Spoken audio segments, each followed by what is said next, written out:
I'll just share it this way. I had the pleasure of working this semester with Ethan and Jill, and they're amazing. I wanted to give a little bit of overview of why I applied for this particular grant.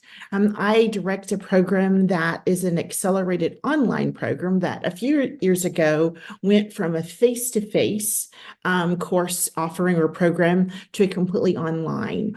And within that course program, there are core classes that everyone takes. And those 3 core classes are completely asynchronous. And so I pride myself on being a fairly good teacher. I wouldn't say that about myself as an online instructor. And so I was really looking for ways to build my tool set, if you will, for a particular course that I teach that every student in our program takes. So it's about 150 students in this program. It's a course that focuses on diversity and exploring diversity in the classroom and community. And some of the topics that center this course deals with historical perspectives, contemporary issues in diversity, cultural competence, inclusive classrooms, helping students to reflect in order to be able to articulate their personal identities, and to be thinking about how these topics reflect and take place in the classroom.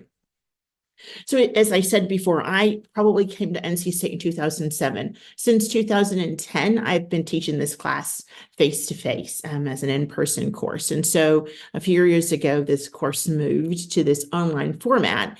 And what I've noticed in my students in the online format, different from when I taught the class face-to-face, is that there was a disproportionate amount of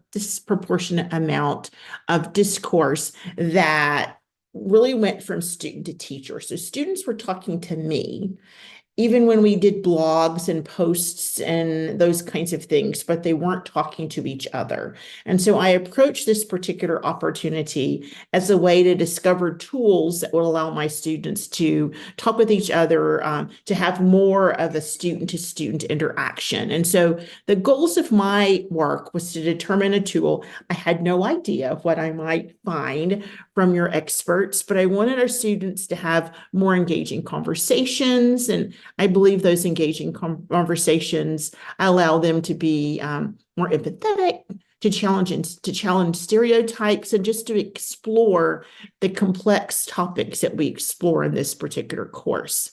The other thing that I missed from teaching the class in person is a sense of students developing personal agency so that they're able to feel empowered and take some ownership of their learning. And so Jill and Ethan were so amazing to listen to me talk about what I hope to gain this semester. And they presented several options of tools that I might explore this semester. And we landed on Yellowdig with the particular focus of allowing faculty and students to build this collaborative community, to support my students as being co-creators of knowledge, to increase meaningful interactions. And as I said before, particularly student-to-student interactions. And all of this seemed very overwhelming to me. And Yellowdig also gives us an opportunity for us to track and analyze both the qualitative nature and the quantified nature of how those students interact with each other. And so I spent a lot of time as a reflective practitioner. There's so many resources they shared with me that I spent time exploring.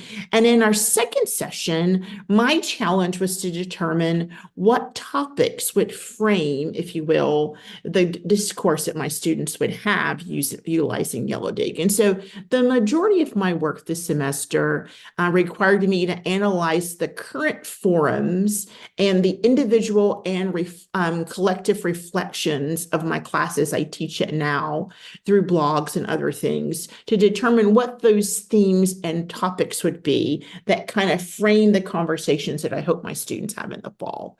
And so over the course of the semester, these are the topics I really wanted to shy away from. And Jill and Ethan encouraged me not to use my objectives and the kind of topics that I teach in that class to be utilized as topics or themes for the conversations, but to think about just ways to summarize the nature of what what our students talked about.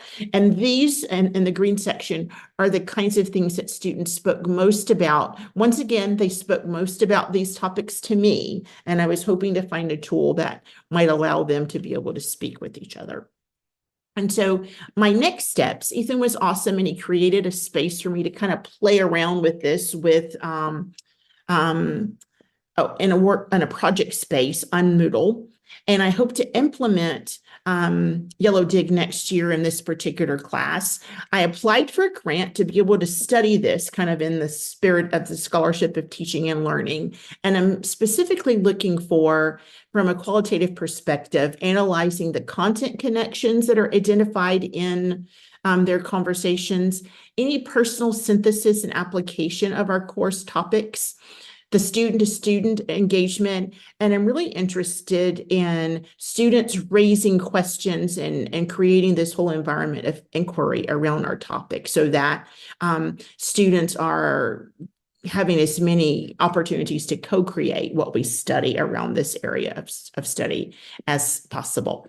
Ethan and Jill have been amazing because I constantly I think I'm not quite ready to give up all of the control around this conversation, and they've been very helpful in allowing me to see how my control, or at least my framing of the topics, isn't so open-ended. And so I can't wait to see what my students share with us next year.